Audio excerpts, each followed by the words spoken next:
ACE ഇൻസ്റ്റിറ്റ്യൂട്ടിലെ കുട്ടികളുടെ പഠനം എളുപ്പമാക്കുവാൻ വേണ്ടി ACE ഗ്രൂപ്പ് ഓഫ് ഇൻസ്റ്റിറ്റ്യൂഷൻ പുറത്തിറക്കിയ പുതിയ ആപ്ലിക്കേഷനാണ് ACE APP പ്ലസ്. ഈ ആപ്ലിക്കേഷൻ ഒരു സ്റ്റുഡൻറ്റിന് എങ്ങനെയാണ് ഉപകാരപ്പെടുക, ഒരു സ്റ്റുഡൻറ്റ് ഇത് എങ്ങനെയാണ് യൂസ് ചെയ്യേണ്ടത് തുടങ്ങിയ കാര്യങ്ങളാണ് നമ്മൾ ഈ ഒരു വീഡിയോയിലൂടെ പരിചയപ്പെടുന്നത്. ജസ്റ്റ് നമ്മുടെ ആപ്ലിക്കേഷൻ ഓപ്പൺ ആക്കിയാൽ ഈ ഒരു രീതിയിലായിരിക്കും ആപ്ലിക്കേഷൻ നിങ്ങൾ കാണുക. ഒരു PSC സ്റ്റുഡൻറ്റിനെ സംബന്ധിച്ച് അല്ലെങ്കിൽ മത്സര പരീക്ഷകൾക്ക് വേണ്ടി തയ്യാറെടുക്കുന്ന ഒരു സ്റ്റുഡൻറ്റിനെ സംബന്ധിച്ച് ഏറ്റവും പ്രധാനമായിട്ട് നോക്കേണ്ടത് കറണ്ട് അഫെയർ എന്നുള്ള സെക്ഷനാണ്. ഒരുപക്ഷെ അവരുടെ റാങ്ക് തീരുമാനിക്കാൻ തന്നെ ഈ കറണ്ട് അഫെയറിലൂടെ ആയിരിക്കും. നമ്മുടെ ആപ്ലിക്കേഷനിൽ നിങ്ങളുടെ സ്ക്രീൻ ഓപ്പൺ ആക്കുമ്പോൾ തന്നെ അതിൽ കറണ്ട് അഫെയർ എന്ന് പറഞ്ഞിട്ടൊരു സെക്ഷൻ കാണാം. ഇവിടെ ഡെയിലി കറണ്ട് അഫെയർസ് അപ്ഡേറ്റ് ചെയ്യപ്പെടും. അതിൽ ഓരോ ദിവസം കറണ്ട് അഫെയർസ് എടുത്തു കഴിഞ്ഞാൽ നമുക്ക് ആ ദിവസം പ്രധാനപ്പെട്ട കാര്യങ്ങൾ അവിടെ നമുക്ക് കാണാൻ സാധിക്കും. അതിൽ ആദ്യത്തെ 10 ദിവസത്തെ ആയിരിക്കും ഇവിടെ ഉണ്ടാകുക. അത് നിങ്ങൾക്ക് ഇവിടുന്ന് 10 ദിവസത്തെ ഏത് വേണമെങ്കിലും എടുത്ത് അന്നത്തെ കറണ്ട് അഫെയർ വായിക്കാൻ പറ്റും. അതിന് പുറമെ നമുക്കിവിടെ വ്യൂ ഓൾ എന്ന് പറഞ്ഞിട്ടൊരു ഓപ്ഷൻ ഉണ്ട്. ഈ വ്യൂ ഓൾ എന്നുള്ള ഓപ്ഷൻ എടുത്തു കഴിഞ്ഞാൽ നമുക്കിവിടെ ഫ്രം ഡേറ്റും ടു ഡേറ്റും സെലക്ട് ചെയ്തോണ്ട് ഇത് രണ്ടും സെലക്ട് ചെയ്യണം. എന്നാൽ മാത്രമേ നിങ്ങൾക്ക് കറക്റ്റ് റിസൾട്ട് കിട്ടത്തുള്ളൂ. ഈ 2 ഡേറ്റ് സെലക്ട് ചെയ്തോണ്ട് ആ ഡേറ്റുകൾക്കുള്ളിലുള്ള കറണ്ട് അഫെയർസ് കറക്റ്റായിട്ട് നമുക്ക് നോക്കാൻ പറ്റും. ഇവിടെ നമുക്ക് ഇങ്ങനെ ഡേറ്റ് കാണാം. ആ ഡേറ്റിലുള്ള കറണ്ട് അഫെയർസ് കംപ്ലീറ്റ് നമുക്ക് ഈ ഒരു സെക്ഷനിൽ കിട്ടും. ഇതിന് പുറമെ കറണ്ട് അഫെയർസ് നിങ്ങൾക്ക് പഠിക്കണമെന്നുണ്ടെങ്കിൽ നമ്മുടെ ലേണിംഗ് സെക്ഷൻ എടുത്തു കഴിഞ്ഞാൽ അതിനകത്ത് ക്വസ്റ്റൻ ആൻസർ എന്നുള്ള സെക്ഷനിൽ കറണ്ട് അഫെയർസ് എന്ന് പറഞ്ഞിട്ട് ഒരു സബ്ജക്റ്റ് നിങ്ങൾക്ക് കാണാം. ഇതിൽ നമ്മൾ അറേഞ്ച് ചെയ്തേക്കുന്നത് ഇയർ വൈസ് ആയിട്ടാണ്. ഓരോ ഇയറിലെ ഓരോ മന്തിൽ പ്രധാനപ്പെട്ട കറണ്ട് അഫെയർസ് എന്തൊക്കെയാണുള്ളത് ആ ഒരു രീതിയിലാണ് നമ്മൾ ഇതിനകത്ത് അറേഞ്ച് ചെയ്തേക്കുന്നത്. ഓരോ ഇയറിലെ എടുത്താൽ ഓരോ മാസത്തെ പ്രധാനപ്പെട്ട കറണ്ട് അഫെയർസ് നിങ്ങൾക്ക് ഇവിടുന്ന് കാണാൻ സാധിക്കും. അത് മാത്രമല്ല, ആ കറണ്ട് അഫെയർസ് നിങ്ങൾ പഠിച്ചതിന് ശേഷം നിങ്ങൾക്ക് ഇവിടുന്ന് തന്നെ എക്സാം പ്രാക്ടീസ് ചെയ്യാനും പറ്റും. ഇതിൻ്റെ താഴെയായിട്ട് ലേണിംഗ് മോഡ് എന്ന് കാണാം. ഈ ലേണിംഗ് മോഡ് എടുത്തു കഴിഞ്ഞാൽ നിങ്ങൾ പഠിച്ച കറണ്ട് അഫെയർസ് നിങ്ങളോട് ചോദിക്കും. ജസ്റ്റ് നിങ്ങൾ ക്ലിക്ക് ചെയ്താൽ നിങ്ങൾ പഠിച്ചത് കറക്റ്റ് ആണെങ്കിൽ അവിടെ ഗ്രീൻ ആയിട്ട് സിഗ്നൽ കാണിക്കും. ഇനി ഇൻ കേസ് തെറ്റാണെങ്കിൽ നിങ്ങൾക്ക് അത് റെഡ് ആയിട്ടും കറക്റ്റ് ആൻസർ അതാണോ അത് ബ്ലൂ ആയിട്ടും അവിടെ കാണാൻ സാധിക്കും. ഇതിന് ഓട്ടോമാറ്റിക് ടൈമിംഗ് ഉണ്ട്. നിങ്ങൾ അറ്റൻഡ് ചെയ്തില്ലെങ്കിൽ ക്വസ്റ്റ്യൻ ഓട്ടോമാറ്റിക് മാറിക്കോളും. ഈ ഒരു രീതിയിൽ നിങ്ങൾ പഠിച്ച കറണ്ട് അഫെയർസ് കറക്റ്റ് ആണോ അല്ലെങ്കിൽ പഠിച്ച കാര്യങ്ങൾ കറക്റ്റ് ആണോ എന്ന് നിങ്ങൾക്ക് ചെക്ക് ചെയ്യാൻ സാധിക്കും. അതുപോലെ തന്നെ നിങ്ങൾക്ക് ഇനി ഇൻ കേസ് എന്തെങ്കിലും സംശയങ്ങളുണ്ടെങ്കിൽ, സംശയമല്ല എന്തെങ്കിലും മിസ്റ്റേക്സ് ഇതിനകത്ത് കാണുകയാണെങ്കിൽ നിങ്ങൾക്ക് ഇവിടെ റിപ്പോർട്ട് ചെയ്യാനുള്ള ഓപ്ഷൻ ഉണ്ട്. ഈ റിപ്പോർട്ട് എന്നുള്ള ഓപ്ഷൻ എടുത്തു കഴിഞ്ഞാൽ അതിനകത്ത് കാരണം കൊടുത്താൽ നിങ്ങൾക്ക് റിപ്പോർട്ട് ചെയ്യാനുള്ള ഓപ്ഷൻ ഉണ്ടാവും. അതിൻ്റെ അതോറിറ്റീസ് അത് ചേഞ്ച് ചെയ്യും. അല്ലെങ്കിൽ അത് കറക്റ്റ് തന്നെയാണെന്നുണ്ടെങ്കിൽ അതിൻ്റെ ഹിൻറ്റ് എന്താണ്, എവിടെ നിന്നാണ് ആ ഒരു ന്യൂസ് കിട്ടുക എന്നുള്ളത് നിങ്ങൾക്ക് അവിടെ ഹിൻ്റായിട്ട് ആ ക്വസ്റ്റ്യൻ അഗൻസ്റ്റ് ആയിട്ട് കൊടുക്കുന്നതായിരിക്കും. അപ്പോൾ ഈ ഒരു ഫീച്ചർ നിങ്ങൾ യൂസ് ചെയ്യുക. അതേപോലെ തന്നെ നിങ്ങൾക്ക് ഒരു ക്വസ്റ്റ്യൻ പ്രധാനപ്പെട്ടതാണെന്ന് തോന്നിക്കഴിഞ്ഞാൽ ഇവിടെ നിങ്ങൾക്ക് ബുക്ക് മാർക്ക് ചെയ്യാനുള്ള ഓപ്ഷൻ ഉണ്ട്. ബുക്ക് മാർക്ക് ചെയ്ത് വെച്ചാൽ നിങ്ങളുടെ സൈഡ് മെയിലിൽ ബുക്ക് മാർക്ക് എന്നുള്ള സെക്ഷനിൽ പോയി കഴിഞ്ഞാൽ നിങ്ങൾക്ക് ആ കാര്യങ്ങൾ അവിടെ കാണാൻ സാധിക്കും. നമ്മുടെ ഹോമിൽ വന്നാൽ സൈഡ് മെനു എടുത്താൽ അവിടെ നമുക്ക് ബുക്ക് മാർക്ക് എന്ന് പറഞ്ഞിട്ട് ഓപ്ഷൻ ഉണ്ട്. ഈ ബുക്ക് മാർക്കിൽ പോയി കഴിഞ്ഞാൽ നമ്മൾ ബുക്ക് മാർക്ക് ചെയ്ത ക്വസ്റ്റ്യൻ ഏതാണോ ആ ക്വസ്റ്റ്യൻ നമുക്ക് അവിടെ കാണാൻ സാധിക്കും. ഈ കറണ്ട് അഫെയർ പോലെ തന്നെ പ്രധാനപ്പെട്ടതാണ് നമുക്ക് ഓരോ ഇവൻറ്റ്സ് എന്ന് പറഞ്ഞാൽ. അപ്പം മെയിനായിട്ട് വരുന്ന ഓരോ ഇവൻറ്റും ഇതുപോലെ ഒക്ടോബർ 31, ഒക്ടോബർ 24 ഇതുപോലെ വരുന്ന ഓരോ ഇവൻറ്റ്സ്, ആ ഇവൻറ്റ്സ് നമ്മൾ ന്യൂസ് ആൻഡ് ഇവൻറ്റ്സ് എന്നുള്ള സെക്ഷനിൽ കൊടുക്കും. അത് ജസ്റ്റ് ക്ലിക്ക് ചെയ്താൽ അതിൻ്റെ ഡീറ്റെയിൽ ആയിട്ടുള്ള ഒരു നോട്ട്സ് നിങ്ങൾക്ക് അവിടെ കാണാൻ സാധിക്കും. ഇതുപോലെ ആ സംഭവം എന്താണ്, ആ സംഭവത്തെക്കുറിച്ചുള്ള ഒരു ഡീറ്റെയിൽ ആയിട്ടുള്ള നോട്ട് നിങ്ങൾക്ക് അവിടെ കാണാൻ സാധിക്കും. അത് നോക്കി നിങ്ങൾക്ക് പഠിക്കാൻ സാധിക്കുന്നതാണ്. ഇത് രണ്ടും നമ്മുടെ ഹോം സ്ക്രീനിൽ തന്നെ കാണുന്ന കാര്യങ്ങളാണ്. രണ്ടും അത്യാവശ്യം പ്രധാനപ്പെട്ട കാര്യങ്ങളുമാണ്. പിന്നീട് നമുക്ക് നമ്മുടെ ബട്ടൺസ് നോക്കുകയാണെങ്കിൽ ഫസ്റ്റ് ഉള്ളത് ടുഡേസ് ടാസ്ക് എന്നുള്ള സെക്ഷനാണ്. ഈ ടുഡേസ് ടാസ്ക് എന്നുള്ളത് കൊണ്ട് ഉദ്ദേശിക്കുന്നത് എന്തൊക്കെ കാര്യങ്ങളാണ് നിങ്ങൾ ഇന്നത്തെ ദിവസം പഠിക്കേണ്ടത്, അല്ലെങ്കിൽ ഏത് വീഡിയോ ആണ് നിങ്ങൾ ഇന്നത്തെ ദിവസം കാണേണ്ടത്, ഏത് ഓഡിയോ ആണ് നിങ്ങൾ കേൾക്കേണ്ടത്, ഏത് സെക്ഷനാണ് നിങ്ങൾ പഠിക്കേണ്ടത്, ഏത് എക്സാം ആണ് നിങ്ങൾ എഴുതേണ്ടത്, അങ്ങനെയുള്ള കാര്യങ്ങളാണ്. ഈ ടുഡേസ് ടാസ്ക് ലിസ്റ്റ് ഓപ്പൺ ആക്കി കഴിഞ്ഞാൽ നമുക്ക് ചെയ്യേണ്ട കാര്യങ്ങളൊക്കെ അവിടെ കൊടുത്തിട്ടുണ്ടാവും. ഇത് എക്സാം, ഏത് എക്സാമാണ് നിങ്ങൾ ഇന്ന് എഴുതേണ്ടത്. ആ എക്സാം സ്റ്റാർട്ട് ചെയ്തിട്ടില്ല, സ്റ്റാർട്ട് ചെയ്യുന്നവരെ വരെ ടൈം അവിടെ കാണിച്ചുകൊണ്ടിരിക്കും. എക്സാം സ്റ്റാർട്ടായാൽ നിങ്ങൾക്കിവിടെ സ്റ്റാർട്ട് എന്ന് പറഞ്ഞ് കാണിക്കും. നിങ്ങൾ സ്റ്റാർട്ട് ചെയ്താൽ എക്സാം എഴുതാൻ സാധിക്കും. അതേപോലെ തന്നെ ഏത് സെക്ഷനാണ് നിങ്ങൾ പഠിക്കുന്നത്, ക്വസ്റ്റൻ ആൻസർ എന്നുള്ള സെക്ഷനിൽ കായലുകൾ എന്നുള്ള ടോപ്പിക്ക് നിങ്ങൾ പഠിക്കണം, ഘടികാരം എന്നുള്ള ടോപ്പിക്ക് പഠിക്കണം, ആർട്ടിക്കിൾ എന്നുള്ള ടോപ്പിക്ക് പഠിക്കണം, സാഹിത്യം എന്നുള്ള ടോപ്പിക്ക് പഠിക്കണം.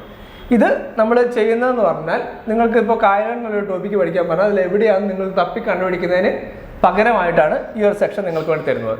അപ്പം എത്ര ക്വസ്റ്റനാണ് പഠിക്കേണ്ടത് ആ ക്വസ്റ്റൻ അവിടെ തന്നെ കാണിച്ചിട്ടുണ്ടാവും. പേജ് വൈസ് ആയിരിക്കും. ഓരോ പേജ് എടുത്താൽ ആ പേജിലുള്ള ക്വസ്റ്റ്യൻസ് നിങ്ങൾക്ക് അവിടെ നിന്ന് വായിച്ച് പഠിക്കാനും അതേപോലെ തന്നെ ലേണിംഗ് സെക്ഷൻ എടുത്ത് ലേണിംഗ് മോഡ് എടുത്തിട്ട് നിങ്ങൾക്ക് എഴുതി നോക്കാനും പഠിച്ചൊന്ന് ഉറപ്പിക്കാനും സാധിക്കും. അതുപോലെ തന്നെ ഇപ്പോൾ മാത്സ് ആണെങ്കിലും ഒരുമാതിരിപ്പെട്ട മാത്സിൻ്റെ ചോദ്യങ്ങളിലൊക്കെ നമ്മളതിൻ്റെ സൊല്യൂഷനോടെ കൊടുത്തിട്ടുണ്ട്. അപ്പോൾ നിങ്ങൾക്ക് എന്തെങ്കിലും ഡൗട്ട്സ് ഉണ്ടെങ്കിൽ നിങ്ങൾക്ക് ആ സൊല്യൂഷൻ നോക്കിയിട്ട് അത് കറക്റ്റായിട്ട് ചെക്ക് ചെയ്യാൻ സാധിക്കും. ഇതുപോലെ എന്തുകൊണ്ടാണ് ആൻസർ കിട്ടുന്നത് എന്നുള്ള സൊല്യൂഷനോട് അവിടെ കൊടുത്തിട്ടുണ്ടാവും. അപ്പം എന്തെങ്കിലും മിസ്റ്റേക്സോ കാര്യങ്ങളോ ഉണ്ടെന്ന് നിങ്ങൾക്ക് തോന്നുകയാണെങ്കിൽ ഒന്നേ സൊല്യൂഷൻ ചെക്ക് ചെയ്യുക, അല്ല സൊല്യൂഷൻ ചെക്ക് ചെയ്തിട്ടും അത് മിസ്റ്റേക്ക് ആണെന്നുണ്ടെങ്കിൽ ജസ്റ്റ് ഇവിടുത്തെ റിപ്പോർട്ട് എന്നുള്ള സെക്ഷനിൽ റിപ്പോർട്ട് ചെയ്യുക. ഈ കാര്യങ്ങളാണ് നിങ്ങൾ ചെയ്യേണ്ടത്. പിന്നെ ഏത് വീഡിയോ ക്ലാസ് നിങ്ങളിന്ന് പഠിക്കണം, ആ വീഡിയോ ക്ലാസ് കറക്റ്റ് അവിടെ ഉണ്ടാവും. അതുപോലെ എന്തൊക്കെ കാര്യങ്ങളാണോ നിങ്ങൾ ചെയ്യേണ്ടത് ആ കാര്യങ്ങളൊക്കെ ഈ ഒരു സെക്ഷനിൽ നിങ്ങൾക്ക് കാണാൻ സാധിക്കും. അതാണ് ടുഡേസ് ടാസ്ക് എന്നുള്ളതുകൊണ്ട് നമ്മൾ അർത്ഥമാക്കുന്നത്. പിന്നീടുള്ള ബട്ടൺ ലേണിംഗ് സെക്ഷൻ എന്നുള്ളതാണ്. അത് ജസ്റ്റ് എടുത്തു കഴിഞ്ഞാൽ ഇതിനകത്ത് ക്വസ്റ്റ്യൻ ആൻസർ എന്ന് പറഞ്ഞൊരു സെക്ഷൻ കാണാം. ഇത് നമ്മൾ ഉദ്ദേശിക്കുന്ന ഒരു റാങ്ക് ഫയൽ. എന്താണ് ഒരു റാങ്ക് ഫയൽ കൊടുക്കുന്ന ഡാറ്റ, അതാണ് നമ്മൾ ഈ ഒരു സെക്ഷൻ കൊണ്ട് ഉദ്ദേശിക്കുന്നത്. അതിൽ പല കാര്യങ്ങളും കാണാം. ഇപ്പോൾ സൈക്കോളജി ഉണ്ടാവും, അതുപോലെ പല സെക്ഷൻസ് ഉണ്ടാവും. അപ്പോൾ നിങ്ങൾക്ക് എന്താണോ പഠിക്കേണ്ടത് അത് ജസ്റ്റ് നിങ്ങളെടുത്ത് പഠിക്കുക. അപ്പോൾ ജനറൽ നോളജ് എടുത്തു കഴിഞ്ഞാൽ എങ്ങനെയാണ് നമ്മൾ റാങ്ക് ഫയലിൽ അറേഞ്ച് ചെയ്തിരിക്കുന്നത് അതേ മെത്തേഡിലായിരിക്കും ഇതിനകത്ത് കാണുക. ഇപ്പോൾ കേരളമാണെങ്കിൽ കേരളത്തിലെ ഓരോ കാര്യം, കേരളത്തിലെ ഭൂമിശാസ്ത്രം ഇങ്ങനെ നമുക്ക് എടുത്ത് പഠിക്കാം. അതേപോലെ തന്നെ ഇപ്പോൾ നമ്മൾ കായലുകൾ എന്നുള്ളൊരു ഹെഡിങ്, കായലുകൾ എന്നുള്ള ഹെഡിങ്ങിൽ കുറേ കായലുകളുടെ പേരുണ്ടാവും. അപ്പോൾ നമുക്കിത് ഓരോന്നോരോന്ന് എടുത്ത് പഠിക്കണമെങ്കിൽ ഇവിടെ ഓൾ ഇൻ കേരള ഭൂമിശാസ്ത്രം എന്ന് പറഞ്ഞിട്ടുണ്ടാവും. അല്ലെങ്കിൽ കായൽ കയറി കഴിഞ്ഞാൽ കായലിൽ ഓൾ ഇൻ കായൽ എന്ന് പറഞ്ഞിട്ടുണ്ടാവും. അപ്പോൾ ഈ ഒരു ഭാഗം ക്ലിക്ക് ചെയ്ത് കഴിഞ്ഞാൽ അതിനകത്തുള്ള കംപ്ലീറ്റ് ക്വസ്റ്റ്യനും എവിടേക്കുള്ള ക്വസ്റ്റ്യൻസ് ആണെങ്കിലും അത് ഈ ഒരു സെക്ഷനിലേക്ക് നമുക്ക് കിട്ടും. നമുക്ക് അവിടെ നോക്കിയിട്ടും അങ്ങനെ പഠിക്കാൻ സാധിക്കും. അതുപോലെ തന്നെ അടുത്ത ബട്ടനാണ് പ്രീവിയസ് ക്വസ്റ്റ്യൻ. ഈ പ്രീവിയസ് ക്വസ്റ്റ്യൻ എന്നുള്ള ബട്ടൺ എടുത്തു കഴിഞ്ഞാൽ നമുക്കവിടെ ഓരോ ലെവലായിട്ട് ക്വസ്റ്റ്യൻ പേപ്പർ അറേഞ്ച് ചെയ്തിരിക്കുന്നതാണ്. ഇതിനകത്ത് രണ്ട് രീതിയിൽ നമുക്ക് എടുക്കാം. ഒന്നെങ്കിൽ നമുക്ക് ഇയർ വൈസ് ആയിട്ട് എടുക്കാം. ഇയർ വൈസ് ക്ലിക്ക് ചെയ്ത് കഴിഞ്ഞാൽ ഓരോ എക്സാംസിൻ്റെ പേര് കാണിക്കും. ആ എക്സാം ക്ലിക്ക് ചെയ്ത് കഴിഞ്ഞാൽ അതിൻ്റെ ഇയറുകൾ കാണിക്കും. അപ്പോൾ ഒരു ഇയർ ക്ലിക്ക് ചെയ്താൽ അതിന് ചോദിച്ചിരിക്കുന്ന എക്സാം നടന്നിരിക്കുന്ന ജില്ലകളുടെ പേര് കാണിക്കും. ആ ജില്ല എടുത്തു കഴിഞ്ഞാൽ അതിനകത്ത് അന്ന് ചോദിച്ച ക്വസ്റ്റ്യൻസ് നമുക്ക് ഉണ്ടാവും. അതിൽ കുറച്ച് ക്വസ്റ്റ്യൻസ് ഡിലീറ്റഡ് ആയിരിക്കും. ചിലപ്പം അതിൻ്റെ കാരണം എന്ന് പറഞ്ഞാൽ ഒന്നെങ്കിൽ PSC ക്വസ്റ്റ്യൻ ഡിലീറ്റ് ആക്കിയിട്ടുണ്ടാവും, അല്ലെങ്കിൽ ഇതിനകത്തുള്ള കറണ്ട് അഫെയർ ക്വസ്റ്റ്യൻ ആയിരിക്കും നമ്മൾ ഡിലീറ്റ് ആക്കിയിരിക്കുന്നത്. കാരണം കറണ്ട് അഫെയർ ക്വസ്റ്റ്യൻ എപ്പോൾ വേണമെങ്കിലും മാറ്റം വരാം. അതുകൊണ്ട് ആ ക്വസ്റ്റ്യൻസ് നമ്മൾ മാക്സിമം പ്രീവിയസ് ക്വസ്റ്റ്യനിൽ ഉൾക്കൊള്ളിക്കാറില്ല. ഇനി ഇൻ കേസ് എന്തെങ്കിലും കാണുകയാണ് മാറ്റം വന്നൊരു ക്വസ്റ്റ്യൻ ഇതിനകത്ത് കണ്ടെന്നുണ്ടെങ്കിൽ നിങ്ങൾ ജസ്റ്റ് റിപ്പോർട്ട് എന്നുള്ള ഓപ്ഷൻ ക്ലിക്ക് ചെയ്തിട്ട് റിപ്പോർട്ട് ചെയ്യാം.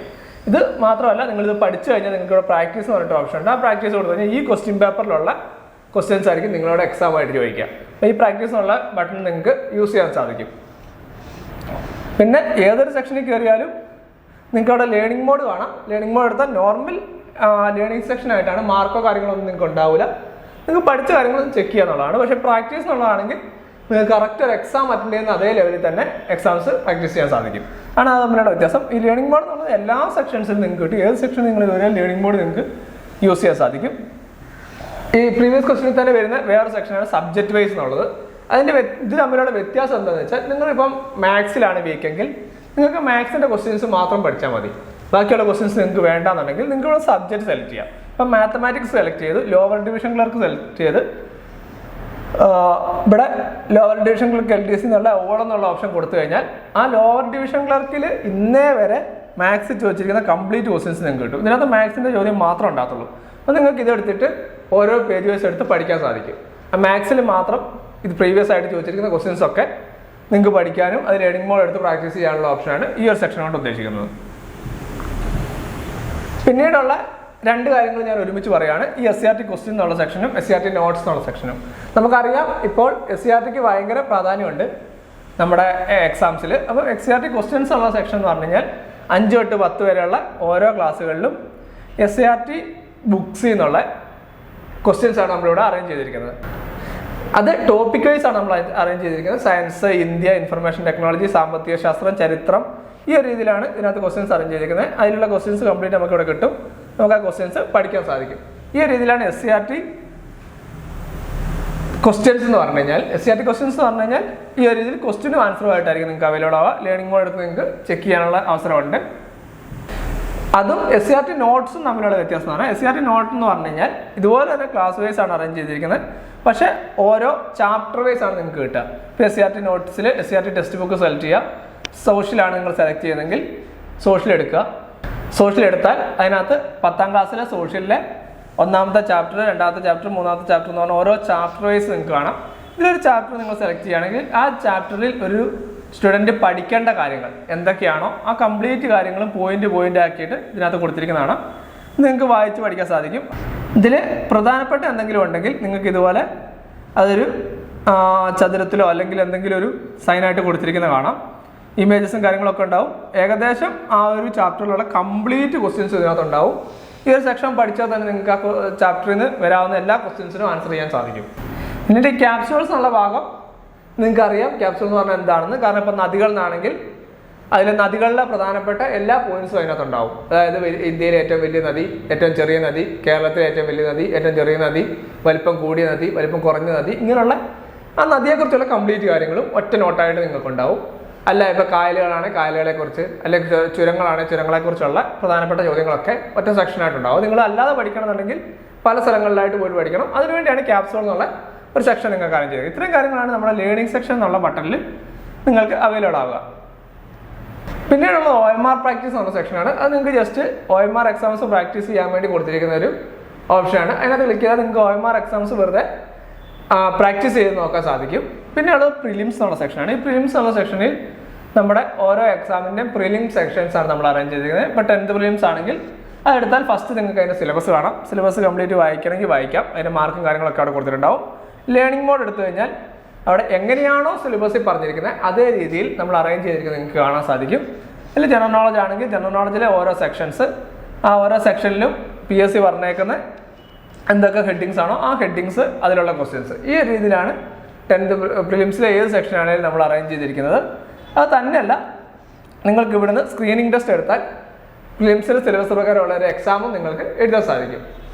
പിന്നീടുള്ളതെന്ന് പറഞ്ഞാൽ മെയിൻ കോഴ്സ് എന്നുള്ള സെക്ഷനാണ്. ഈ മെയിൻ എന്നുള്ള സെക്ഷനിൽ നമ്മുടെ മെയിനായിട്ടുള്ള കോഴ്സുകൾ നിങ്ങൾക്ക് ഏതാണോ അവൈലബിൾ ഉള്ളത് അത് നിങ്ങളുടെ ഭാഗത്ത് കാണാൻ സാധിക്കും. അത് നിങ്ങൾ എടുക്കുകയാണെങ്കിൽ അതിനകത്തും ഇതേ മെത്തേഡ് തന്നെ ആയിരിക്കും. സിലബസ് ഫസ്റ്റ് ഉണ്ടാവും, അതിൻ്റെ മാർക്കും കാര്യങ്ങളൊക്കെ അവിടെ കൊടുത്തിട്ടുണ്ടാവും. ലേണിംഗ് മോഡ് എടുത്തു കഴിഞ്ഞാൽ ഇപ്പോൾ നേരത്തെ പറഞ്ഞതുപോലെ തന്നെ എന്താണോ ഹെഡിങ് അതിനനുസരിച്ച് അതിനകത്ത് അറേഞ്ച് ചെയ്തിരിക്കുന്നത് നിങ്ങൾക്ക് കാണാൻ സാധിക്കും. നിങ്ങൾക്ക് അതെടുത്ത് കറക്റ്റായിട്ട് പഠിക്കാനും ലേണിംഗ് മോഡ് എടുത്ത് പ്രാക്ടീസ് ചെയ്യാനും അതേപോലെ തന്നെ സ്ക്രീനിങ് ടെസ്റ്റ് എടുത്തിട്ട് എക്സാം പ്രാക്ടീസ് ചെയ്യാനുള്ള അവസരങ്ങളുണ്ട്. പിന്നീട് വരുന്നത് വീഡിയോ ക്ലാസ് എന്നുള്ള സെക്ഷനാണ്. ഈ വീഡിയോ ക്ലാസ് എന്നുള്ള സെക്ഷൻ എടുത്താലും നിങ്ങൾക്ക് ഏതൊക്കെ ഭാഗത്താണോ വീഡിയോസ് ഉള്ളത് അത് മാത്രമേ ഇവിടെ കാണാൻ സാധിക്കത്തുള്ളൂ. ഈ എല്ലാ ബട്ടൺസും ഇല്ല എന്നുള്ള പരാതി പറയരുത്. ഇൻസ്റ്റിറ്റ്യൂട്ട് എന്തൊക്കെയാണോ നിങ്ങൾക്ക് അറേഞ്ച് ചെയ്യുന്നത് അത് നിങ്ങൾക്ക് അവിടെ കാണാൻ സാധിക്കും. അത് ക്ലിക്ക് ചെയ്താൽ നിങ്ങൾക്ക് ആവശ്യമുള്ള വീഡിയോ ക്ലാസ് സബ്ജക്റ്റ് വൈസ് ആയിട്ട് അറേഞ്ച് ചെയ്തിട്ടുണ്ടാവും. അതുപോലെ തന്നെ ഓഡിയോ ക്ലാസ്സും ഇൻസ്റ്റിറ്റ്യൂട്ട് തന്നിട്ടുണ്ടെങ്കിൽ അതും അതിനകത്ത് നിങ്ങൾക്ക് കാണാൻ സാധിക്കും. നമ്മുടെ ഹോം സ്ക്രീനിലുള്ള പ്രധാനപ്പെട്ട ഒരു ഫീച്ചർ എന്ന് പറഞ്ഞാൽ നിങ്ങൾക്ക് ഇവിടെ ഒരു സെർച്ചിൻ്റെ ബട്ടൺ കാണാം. ഈ സെർച്ച് എന്നുള്ള ബട്ടൺ ക്ലിക്ക് ചെയ്ത് കഴിഞ്ഞാൽ ഇവിടെ നിങ്ങൾക്ക് ഏത് കാര്യങ്ങളും സെർച്ച് ചെയ്യാം. ഇൻ കേസ് നിങ്ങൾക്ക് എന്തെങ്കിലും ഒരു ഇയർ സെർച്ച് ചെയ്യണമെന്നുണ്ടെങ്കിൽ അത് ജസ്റ്റ് നമ്മളവിടെ കൊടുക്കുക. 1999 നമ്മൾ ജസ്റ്റ് സെർച്ച് കൊടുത്തു കഴിഞ്ഞാൽ ആ 1999 കുറിച്ചുള്ള കംപ്ലീറ്റ് കാര്യങ്ങൾ അത് വെച്ച് എന്തൊക്കെ കാര്യങ്ങൾ നമ്മുടെ ആപ്പിലുണ്ടോ അത് കംപ്ലീറ്റ് ആയിട്ട് നിങ്ങൾക്ക് ഇവിടെ കാണാം. ഇപ്പം ഇത് കംപ്ലീറ്റ് ആയിട്ടുള്ള സെക്ഷനാണ്. ഇപ്പോൾ SCRT എടുത്താൽ SCRTയിൽ ഏത് ചോദ്യമാണ് 1999 ആൻസർ വരുന്നതോ അല്ലെങ്കിൽ ക്വസ്റ്റ്യൻ ഉള്ളതോ ആയിട്ട് കിട്ടുന്നത് കാണാം. ഇൻ കേസ് പ്രീവിയസ് ക്വസ്റ്റ്യൻ ആണ് എടുക്കുന്നതെങ്കിൽ പ്രീവിയസ് ക്വസ്റ്റ്യനിൽ ഏതൊക്കെ ചോദ്യങ്ങൾ 1999 ആൻസർ വരുന്ന രീതിയിലുണ്ടെന്ന് കാണാം. ക്വസ്റ്റ്യൻ ആൻസർ എടുത്തു കഴിഞ്ഞാൽ ക്വസ്റ്റ്യൻ ആൻസറിൽ ഏതൊക്കെ ചോദ്യങ്ങളുണ്ടെന്ന് കാണാം. ഇതൊരു സെർച്ച് എന്നുള്ള ഓപ്ഷനാണ്. ഈ ഓൾ എന്നുള്ള ഓപ്ഷൻ ആണെങ്കിൽ നിങ്ങൾക്ക് ഇതിനകത്തുള്ള കംപ്ലീറ്റ് കാര്യങ്ങൾ അവിടെ കിട്ടും. അല്ല നിങ്ങൾക്ക് ഒരു സെപ്പറേറ്റ് സെക്ഷൻ എടുക്കണമെങ്കിൽ അങ്ങനെ എടുത്ത് നോക്കാവുന്നതാണ്. ഇനി നമുക്ക് നമ്മുടെ ആപ്പിൻ്റെ സൈഡ് മെനു പരിചയപ്പെടാം. ജസ്റ്റ് ഈ 3 നമ്മൾ ക്ലിക്ക് ചെയ്ത് കഴിഞ്ഞാൽ സൈഡ് മെനു ഓപ്പൺ ആയിട്ട് വരും. അവിടെ നിങ്ങളുടെ സ്റ്റുഡൻറ്റ് ID കാണും. കാരണം നമുക്കൊരു OMR എക്സാം എന്ന് പറഞ്ഞിട്ട് ഒരു സെക്ഷൻ ഉണ്ട്, ഓഫ്ലൈൻ OMR. ഈ ഓഫ്ലൈൻ OMR റീഡ് ചെയ്യുക നിങ്ങളുടെ സ്റ്റുഡൻറ്റ് ID വെച്ചിട്ടാണ്. അപ്പം അതിനകത്ത് നിങ്ങൾ കൊടുക്കേണ്ട ID ആണ് ഇവിടെ നിങ്ങൾക്ക് കാണാം. ആ സ്റ്റുഡൻറ്റ് ID ആണ് നിങ്ങൾ OMR എക്സാം എഴുതുമ്പോൾ അതിനകത്ത് ആഡ് ചെയ്യേണ്ടത്. അതുപോലെ തന്നെ നമ്മുടെ എക്സാംസിൻ്റെ റാങ്ക് ലിസ്റ്റ് നമുക്കിവിടെ കിട്ടും. നമ്മൾ എഴുതിയ എക്സാംസ് അതിന് എത്രയാണ് നമ്മുടെ റാങ്ക് ലിസ്റ്റ് അങ്ങനെയുള്ള കാര്യങ്ങൾ നമുക്കിവിടെ നിന്ന് എടുത്ത് നോക്കാൻ സാധിക്കും. അപ്പം ജസ്റ്റ് ഞാൻ മാത്രം എഴുതിയിട്ടുള്ളതാണ് 1ാം റാങ്ക് എന്നുള്ളത് കാണുന്നത്. നിങ്ങളുടെ റാങ്ക് കാണിക്കും. ആദ്യത്തെ 10 പേരുടെ റാങ്ക് ആയിരിക്കും നിങ്ങൾക്ക് അവിടെ കാണിക്കുക. അതുപോലെ തന്നെ പെർഫോമൻസ് എന്ന് പറഞ്ഞൊരു സെക്ഷൻ ഉണ്ട്. ഈ പെർഫോമൻസ് എന്നുള്ള സെക്ഷൻ എടുത്തു കഴിഞ്ഞാൽ നമ്മൾ എഴുതിയ എക്സാംസിനെ വെച്ചുകൊണ്ട് നമ്മുടെ പെർഫോമൻസ് ആണ് അവിടെ കാണിക്കുക. ഇത് ഡെയിലി, വീക്ക്ലി, മന്ത്ലി എന്ന് പറഞ്ഞാൽ നമുക്ക് എടുക്കാൻ സാധിക്കും. നമ്മൾ ജസ്റ്റ് നോക്കിക്കഴിഞ്ഞാൽ നമ്മുടെ ഓരോ സബ്ജക്റ്റിലുള്ള പെർഫോമൻസ് ആണ് നമുക്കിവിടെ കിട്ടുക. അത് ഇംഗ്ലീഷിൽ നമ്മൾ എങ്ങനെയാണ്, ജനറൽ നോളജ് നമ്മൾ എങ്ങനെയാണ്, മാത്സിൽ നമ്മൾ എങ്ങനെയാണ്, മലയാളത്തിൽ എങ്ങനെയാണ്, ഈ ഒരു രീതിയിൽ നമുക്ക് ഓരോന്നിൻ്റെയും പെർഫോമൻസ് കാണാം. അത് ജനറൽ നോളജ് എടുത്താൽ ജനറൽ നോളജ് നമ്മളോട് എത്ര ചോദ്യം ചോദിച്ചു, അതിൽ നമ്മുടെ ഒരു ലെവൽ എങ്ങനെയാണ്, ഇങ്ങനെയുള്ള കാര്യങ്ങൾ കറക്റ്റായിട്ട് നമുക്കിവിടെ ലഭിക്കുന്നതാണ്. അതേപോലെ തന്നെ പിന്നീടുള്ള സെക്ഷനാണ് ബുക്ക് മാർക്ക്. നമ്മൾ ഓൾറെഡി പറഞ്ഞാണ്, നമ്മൾ ബുക്ക് മാർക്ക് ചെയ്തിരിക്കുന്ന ക്വസ്റ്റ്യൻസ് കാര്യങ്ങൾ നമുക്ക് അവിടെ കാണാൻ സാധിക്കും. അല്ലാണ്ട് എക്സാം ഹിസ്റ്ററി ഉണ്ട്. ഈ എക്സാം ഹിസ്റ്ററിയിൽ നമ്മൾ എടുത്തു കഴിഞ്ഞാൽ ഓരോ ദിവസം നമ്മൾ എഴുതിയ എക്സാംസും അതിൻ്റെ മാർക്കും പല കാര്യങ്ങളൊക്കെ നമുക്കവിടെ കാണാൻ സാധിക്കും.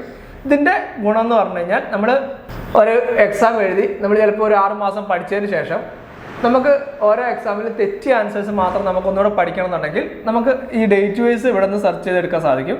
ഡേറ്റ് ഇപ്പോൾ 22-ാം തീയതി നമ്മൾ എഴുതിയ എക്സാം, അതിൽ ജസ്റ്റ് ക്ലിക്ക് ചെയ്ത് കഴിഞ്ഞാൽ അന്ന് നമുക്ക് റോങ് ആയ ആൻസേഴ്സ് ഏതാണോ ആ ആൻസേഴ്സ് നമുക്ക് കിട്ടും. അതായത് നമ്മുടെ ക്വസ്റ്റ്യൻ പേപ്പറോ അല്ലെങ്കിൽ ആൻസർ ഷീറ്റോ ഒന്നും കീപ്പ് ചെയ്യേണ്ട ആവശ്യമില്ല. ജസ്റ്റ് ആപ്പ് നമ്മുടെ ഉണ്ടെങ്കിൽ നമുക്ക് അന്ന് എഴുതിയപ്പോൾ ഏതൊക്കെ ക്വസ്റ്റ്യൻസ് തെറ്റിയിരുന്നു, ആ ക്വസ്റ്റ്യൻസിൻ്റെ ആൻസർ എന്താണ്, ഇങ്ങനെയുള്ള കാര്യങ്ങൾ നമുക്ക് കറക്റ്റായിട്ട് ഇവിടെ നിന്ന് എടുത്ത് പഠിക്കാൻ സാധിക്കും. ഇത് നിങ്ങൾ പഠിച്ചു കഴിഞ്ഞാൽ നിങ്ങൾക്ക് ഇവിടെ തന്നെ ഓൾഡ് എക്സാം പ്രാക്ടീസ് എന്ന് പറഞ്ഞിട്ടൊരു സെക്ഷൻ ഉണ്ട്. ഈ ഓൾഡ് എക്സാം പ്രാക്ടീസ് എന്ന് പറഞ്ഞ സെക്ഷൻ എടുത്താൽ നമ്മൾ അന്ന് എഴുതിയ എക്സാം ഇവിടെ നമുക്ക് കാണാം. ഇത് നമുക്ക് സ്റ്റാർട്ട് ചെയ്ത് എഴുതി നോക്കുകയും ചെയ്യാം. അതായത് നമുക്ക് തെറ്റിപ്പോയ ആൻസേഴ്സ് നമ്മൾ പഠിക്കുക, പഠിച്ചതിന് ശേഷം ആ എക്സാം ഒന്നുകൂടെ എടുത്ത് എഴുതി കഴിഞ്ഞാൽ പ്രോപ്പറായിട്ട് ആ 100 ക്വസ്റ്റ്യൻ അല്ലെങ്കിൽ 50 ക്വസ്റ്റ്യൻ നമ്മൾ പഠിച്ചിട്ടുണ്ടെന്നുള്ളത് നമുക്ക് കറക്റ്റായിട്ട് മനസ്സിലാക്കാൻ സാധിക്കും. പിന്നീടുള്ള കാര്യങ്ങളൊക്കെ നിങ്ങൾ ജസ്റ്റ് എടുത്തു നോക്കുക. കാരണം എന്തെങ്കിലും അപ്ഡേറ്റ് വന്നിട്ടുണ്ടെങ്കിൽ അപ്ഡേറ്റ് ഹിസ്റ്ററി കാണാം. നമ്മൾ ഓൾ കേരള എക്സാംസ് കണ്ടക്ട് ചെയ്യാറുണ്ട്. അങ്ങനെ കണ്ടക്ട് ചെയ്യുകയാണെങ്കിൽ അത് ഓൾ കേരള എക്സാം എന്നുള്ള സെക്ഷനിൽ വരും. പിന്നെ നമുക്ക് ഏതെങ്കിലും എക്സാംസ് മിസ്സായിട്ടുണ്ടെന്ന് അറിയാനാണ് ഈ എക്സ്പേർട്ട് എക്സാം. അവിടെ നമ്മുടെ റാങ്കും, ഇപ്പോൾ നമ്മൾ എഴുതിയ എക്സാംസിന് നമ്മുടെ റാങ്ക് കാണിക്കും. അല്ലാത്ത എക്സാം എന്നാണ് ഇട്ടത്, അത് നമുക്ക് എഴുതാൻ പറ്റുമോ ഇല്ല എന്നുള്ളത് ഡീറ്റെയിൽ നമുക്കവിടെ കാണാൻ സാധിക്കും. പിന്നീടുള്ളത് മൈ OMR ബുക്ക് എന്നുള്ള ഓപ്ഷനാണ്. ഇവിടെയാണ് നമ്മൾ OMR ബുക്കിൻ്റെ കാര്യങ്ങൾ ആഡ് ചെയ്യുക. ഇവിടെ നമ്മൾ ബുക്ക് ആഡ് ചെയ്തിട്ടുണ്ടെങ്കിൽ ഇവിടെ നമ്മുടെ ബുക്ക് കാണിക്കും. ആ ബുക്കിൻ്റെ പേജ് ക്ലിക്ക് ചെയ്താൽ അന്ന് നമ്മൾ എഴുതിയ ആ പേജ് വൈസ് ആയിട്ട് ഓരോ പേജിൽ നമ്മൾ എഴുതിയ എക്സാംസ് കാര്യങ്ങൾ നമുക്ക് കിട്ടും. നിങ്ങൾക്ക് ബുക്ക് കിട്ടിക്കഴിയുമ്പോൾ നിങ്ങൾ ചെയ്യേണ്ടത് ഇവിടെ ആഡ് ബുക്ക് അടിക്കുക. ആ ബുക്കിൽ ഒരു സീരിയൽ നമ്പർ ഉണ്ടാവും. അത് ജസ്റ്റ് സ്ക്രാച്ച് ചെയ്തിട്ട് ഇവിടെ ടൈപ്പ് ചെയ്തതിന് ശേഷം സബ്മിറ്റ് ചെയ്യുക. സബ്മിറ്റ് ചെയ്താൽ നിങ്ങളുടെ ബുക്ക് ആഡായിട്ട് കാണിക്കും. അത് ഇവിടെയായിട്ട് നിങ്ങളുടെ ഒരു ബുക്ക് ആഡായിട്ട് കാണിക്കും. ആ ബുക്ക് ആഡായി കഴിഞ്ഞാൽ നിങ്ങൾക്ക് അതിനകത്ത് എക്സാംസ് എഴുതാൻ സാധിക്കും. അത് നിങ്ങൾ ചെയ്യേണ്ടതെന്ന് വെച്ചാൽ നിങ്ങളുടെ OMR ബുക്ക് എടുക്കുക, നേരത്തെ കാണിച്ച ഈ ഒരു നമ്പർ അവിടെ കറക്റ്റായിട്ട് മാർക്ക് ചെയ്യുക. അതിന് ശേഷം നിങ്ങളുടെ എക്സാം പ്രോപ്പറായിട്ട് എഴുതുക. എഴുതിയതിന് ശേഷം നിങ്ങൾ ചെയ്യേണ്ടത് ജസ്റ്റ് നിങ്ങളുടെ ഫോൺ എടുത്തിട്ട് അതിൻ്റെ ഒരു ഫോട്ടോ എടുത്ത് സബ്മിറ്റ് ചെയ്യുക. സബ്മിറ്റ് ചെയ്ത് കഴിഞ്ഞാൽ ഓട്ടോമാറ്റിക്കലി സിസ്റ്റം ഇവാലുവേറ്റ് ചെയ്തിട്ട് നിങ്ങളുടെ റിസൾട്ടും റാങ്ക് ലിസ്റ്റും കാര്യങ്ങളൊക്കെ നിങ്ങൾക്ക് അന്നേരം തന്നെ പറഞ്ഞു തരും. നിങ്ങളുടെ കറക്റ്റ് ആൻസർ എന്താണ്, റോങ് ആൻസർ എന്താണ്, ആ റോങ് ആൻസറിൻ്റെ കറക്റ്റ് എന്താണ്, നിങ്ങൾ സ്കിപ്പ് ചെയ്ത ക്വസ്റ്റ്യൻസിൻ്റെ കറക്റ്റ് ആൻസർ ഏതാണ്, ഇങ്ങനെയുള്ള കാര്യങ്ങളൊക്കെ നിങ്ങൾക്ക് നിങ്ങളുടെ ഫോണിൽ അന്നേരം തന്നെ കിട്ടും. അതിനുശേഷം എത്ര കാലം കഴിഞ്ഞാലും ആ OMR ബുക്കിൻ്റെ ഓരോ പേജിലായിട്ട് നിങ്ങൾ എഴുതിയ എക്സാംസ് നിങ്ങളുണ്ടാവും. അപ്പോൾ നിങ്ങൾ ബുക്ക് കീപ്പ് ചെയ്ത് കഴിഞ്ഞാൽ ആ ബുക്കിൻ്റെ പേജ് വൈസ് നോക്കിയിട്ട് നിങ്ങൾക്ക് ആ എക്സാംസ് ഫൈൻഡ് ചെയ്യാൻ സാധിക്കും. അതിൻ്റെ കറക്റ്റ് ആൻസർ എന്താണ്, റോങ് ആൻസർ എന്താണെന്നൊക്കെ എത്ര കാലം കഴിഞ്ഞാലും നിങ്ങൾക്ക് ആപ്പിൽ നോക്കി പഠിക്കാൻ സാധിക്കും. ഇത്രയും കാര്യങ്ങളാണ് മെയിനായിട്ട് നമ്മുടെ ആപ്ലിക്കേഷനെ കുറിച്ച് പറയാനുള്ളത്. ബാക്കിയുള്ള കാര്യങ്ങൾ നിങ്ങൾ ജസ്റ്റ് ഒന്ന് യൂസ് ചെയ്ത് മനസ്സിലാക്കുക.